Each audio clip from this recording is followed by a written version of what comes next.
Hi, welcome to the Gamesplainer. I'm Jeff the Gamesplainer, and today I'm gamesplaining Tiny Epic Quest. In the game of Tiny Epic Quest, you have 3 adventurers, as shown by your 3 meeples. They will work their way around, adventuring around the world that is created by this board by setting out the cards, as shown in the rulebook, and they will go on quests. The things that they'll be able to do, or the quests they'll be able to do, are if they visit temples, they'll need to work their way to the end of the temple to get the reward, and I'll talk about how to do that later. If they go to the obelisks, they'll be able to upgrade their spells. Spells are marked on this track up here.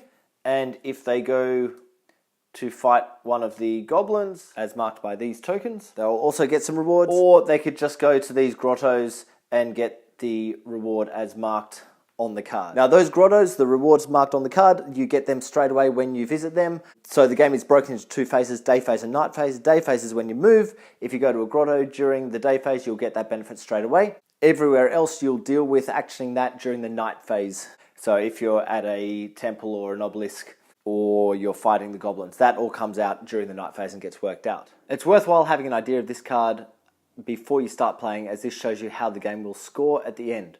This little marker here is talking about the spell track, which means you get points for having your token further up this spell track. The more spells that you have managed to cover in that library, the higher the points. Noticing that if you are on 2 spells or level 2 on that spell book, you're actually going to have a -1 point. If you don't do anything up there, you get -4.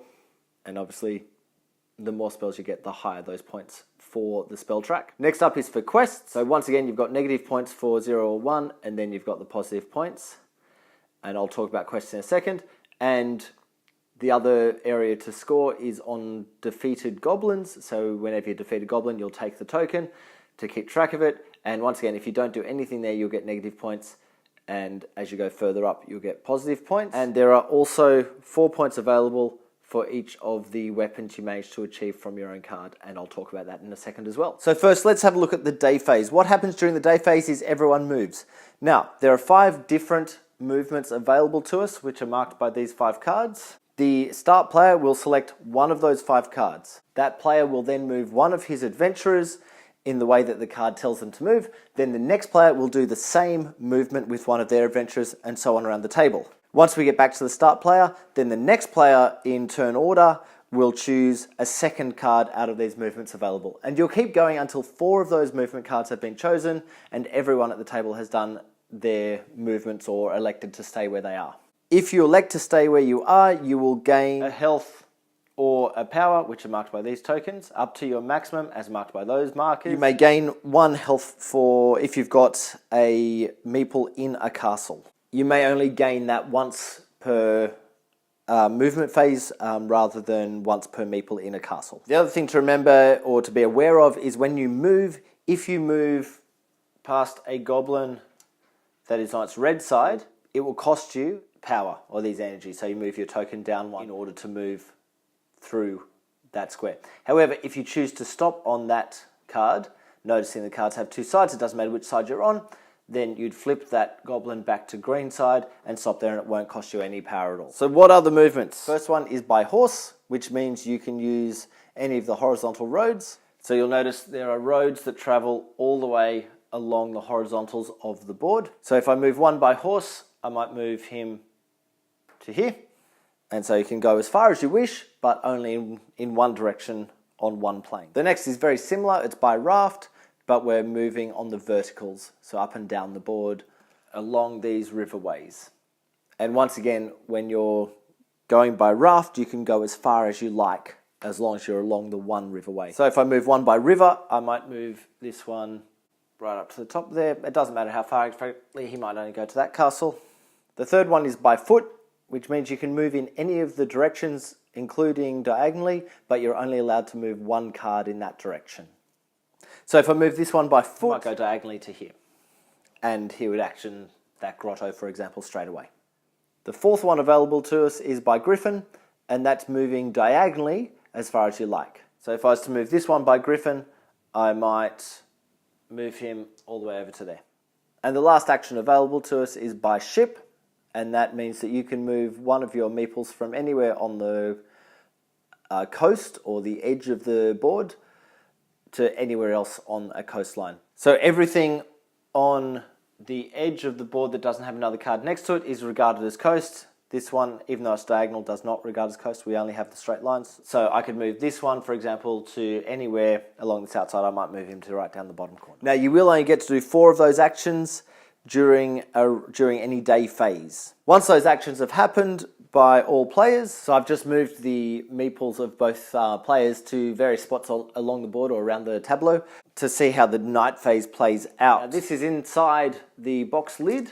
It's a nice little chart to tell us what we're doing. We've got 5 dice. So on your turn, and each person will take it in turns from the start player as marked by start player marker. They'll roll the dice and we action the dice in accordance with this chart. So we action all these goblin faces first. 1 goblin face means that the person who rolled the dice will take 1 damage. So you move your little heart marker down 1. Now, if there happen to be 2 goblin faces, the next player in turn order would also take 1 damage. And that goes all the way around. So if you've got a 2-player game, you roll 3 of these, then the person who rolled the dice is going to take 2 damages and the other person will only take 1. Similarly with the gain power icon, if one of them is rolled, then the player who rolled it will move their power icon up 1, up to the maximum position available to you. So if you've rolled that and you can't move it, then that's a lost icon. But if 2 of them are rolled, then the person who rolled it gets to gain 1 and the next player around gets to gain 1, etc. Similar to with the goblin face marker. Whenever a mushroom is rolled, we'll move this mushroom token along this track depending on how many mushrooms rolled. So if 2 were rolled, we move him to there. What this means is anyone who is at an obelisk, we have this yellow player here, is at that obelisk. If by the time he decides he's exhausted or he wants to rest, becomes exhausted or wants to rest, if it's up to here, he would be able to move his little magic marker to the first book. If he had a marker on the first book, he'd be able to move to the second. If, however, the mushroom had managed to get up to level 3, he'd be able to move it all the way to the third one. Now, the book you're allowed to go to depends on where your guy is standing. So that guy's currently standing on the obelisk that has this icon. He's not actually going to be able to get there in this turn. So if that was actually the first turn, he's wasted his turn. So on the first turn, you're going to want to look for one of these 3 icons depending on how far you think you can get that mushroom up this board. Also notice, the further up this board you get, the harder it will become. So if you're up in the level 2s, each of those goblin faces will actually cause 2 damage. And power icons won't have any effect whatsoever. And if you're up on level 3, then the goblin faces cause 3 damage, each mushroom will cause 1 damage, and the power still has no effect at all. For each of these scrolls that you roll, any meeple or adventurer that is on a temple that has the scrolls on the line may move 1 scroll. If I roll another scroll, I'll be able to move to there. This one, the next movement, is going to need 2 scrolls. And this is for every person, every meeple that's sitting on one of these tracks. We could even have 2 guys from opposing players on the same spots. If they're here, I'm going to need to roll 2 of those dice, 2 of those icons on the dice, in order to be able to take the next step forward. However, if I rolled just 1, as shown by that at the moment, what I could do is choose to spend 2 power instead of getting that extra die icon. The torch icon gets used in exactly the same way, except on the temples that have these torch icons on them. Then finally, there's the attack goblin icon. However many of them show up on a single roll will cause every goblin that's in a fight to be attacked. And what that looks like is this goblin's in a fight, so we turn that twice. That goblin's still alive. He'll die when the icon gets turned around for that little red marker to be pointing up where this started pointing to. There's also another goblin down here having a fight. So it doesn't matter which player it is, you would turn them for every player that's fighting a goblin. Once that dice roll has been sorted out, the dice are passed to the next player who will also roll. You can choose to rest at any time before the dice are rolled. When you choose to rest, if you have a meeple who's at the end of the temple track, you will take him and put him back on your castle, and you will gain whichever temple it was, sorry, yellow player. So the temple he just achieved was this one. So he'll move the shield down one line. Once he achieves that temple, he'll move that down and this is the cool part of the game, and then he will gain the shield onto the meeple, and that shows that he's got this ability, which is spend energy or power to defend against a goblin.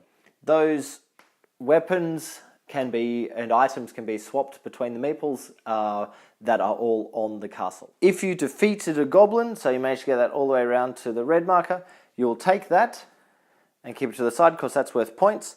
But what that also does is it makes your maximum health 1 point higher for each of those that you have. So you'll move that along, and when you're gaining health, you can go up to that maximum point. If you're standing at an obelisk, you'll check where the mushroom's up to and see if you can actually move your token along to whichever spell book you're on, depending on how far the mushroom token is. So if it's at level 1 in here, you can only move 1 book ahead. If it's 2, you can move 2, 3 at 3, etc. But you have to be standing at the location of where that icon is. Now, for each book that you have in that library, for every level that you're up in that library, you can move your maximum power marker up by 1 point so that your power is able to go higher each time. The guys on goblins will return home.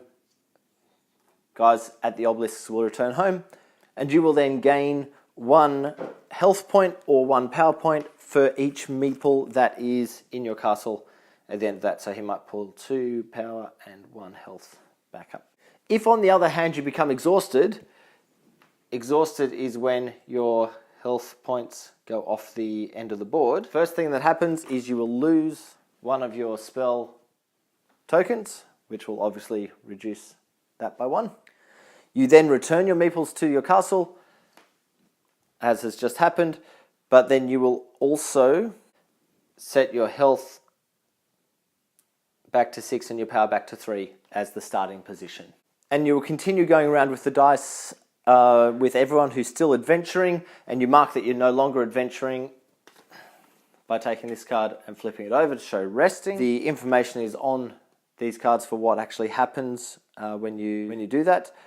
So once he's resting, he'll no longer roll the dice, and the other players will continue rolling dice until everyone has chosen to rest. Once everyone's rested, then we set up for the next phase, or the next day phase. We move our goblin marker along one to show that we're onto the second turn, and so forth all the way along this track. There are only 5 turns in the entire game. Beware of that. It runs through fairly quickly. Now, the only other element that I haven't really touched on are these quests. There are 2 types of quests.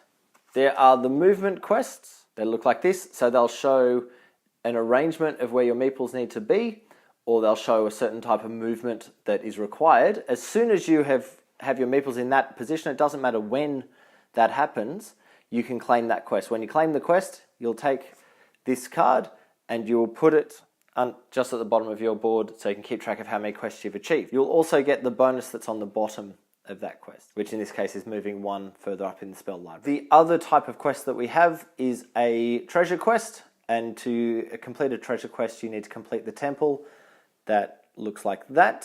For this particular one, there's 1 for each temple. So you've got to look at the icons that appear on the temples, and that's where that one is on this particular setup. You'll only get to complete that quest if you rest when you've got a meeple at the end of that track for the temple. If you get to the end of that temple track, but you are exhausted before you choose to rest, you will not have completed that temple. You will not get this quest. When you complete the quest, you'll notice there is a picture of a tool on the bottom. They are over there. And you'll take the tool from that board and put it onto one of your meeples, and you get whatever it says there. It's worth keeping them near you so you can be reminded of what the rule that is attached to that tool is. I believe that is all of the details that we need to have, all the rules for Tiny Epic Quest. I hope this helps you get Tiny Epic Quest to the table. I hope that you enjoy this game a lot. If you have any comments or suggestions, please write them below. If you have any games that you wish to be Gamesplaned, please shoot me an email at thegamesplainer@gmail.com. Follow me on Instagram and Twitter at thegamesplainer to see what games I've been playing. Check out my blog, thegamesplainer.wordpress.com, to keep up to date with my adventures in gaming each week. Subscribe to my videos to keep up to date with the games that I'm gamesplaining, and until next time, enjoy gaming.